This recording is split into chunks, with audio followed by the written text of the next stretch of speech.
Lo chiamano Italian Sounding, tradotto letteralmente suonare italiano, ed è uno dei peggiori nemici della nostra agricoltura e non solo. Il nome potrà sembrare nuovo a qualcuno, il trucco è piuttosto vecchio: utilizzare per la vendita di prodotti alimentari nomi e immagini, colori e marchi che evocano l'Italia, che fanno passare per italiano ciò che è solo un'imitazione, un fenomeno diffuso in Europa come in America o in Australia, un danno per i prodotti anche veneti destinati all'export. L'Italian Sounding vale 100 miliardi di euro in giro per il mondo.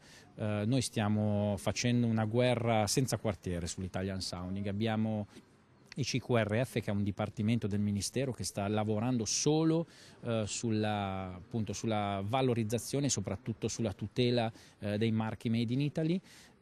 Stiamo impiantando alcune sedi di CQRF proprio nell'est e l'est Europa per andare a combattere i nostri nemici a casa loro. L'agricoltore è una figura imprenditoriale sempre più moderna e l'agricoltura un comparto in continua evoluzione in cui le nuove tecnologie giocano un ruolo fondamentale. Non basta combattere l'Italian Sounding. Se io tolgo un prodotto contraffatto devo arrivare con un prodotto originale, quindi alla lotta alla contraffazione c'è anche la promozione. Se la contraffazione rappresenta un concorrente quasi storico per le nostre esportazioni, c'è un'altra emergenza immediata da fronteggiare in casa, quella di una stagione agricola con pochissima pioggia, tutta poi condensata in giornate di intense precipitazioni. Il governo per la prima volta nella storia della Repubblica ha messo sul tavolo 1 miliardo di euro per le infrastrutture idriche. Riteniamo che bisogna costruirne di nuove, rinnovare quelle che ci sono, fare manutenzione e di conseguenza l'ultimo decreto che ho firmato è stato proprio settimana scorsa, sono altri 147 milioni di euro,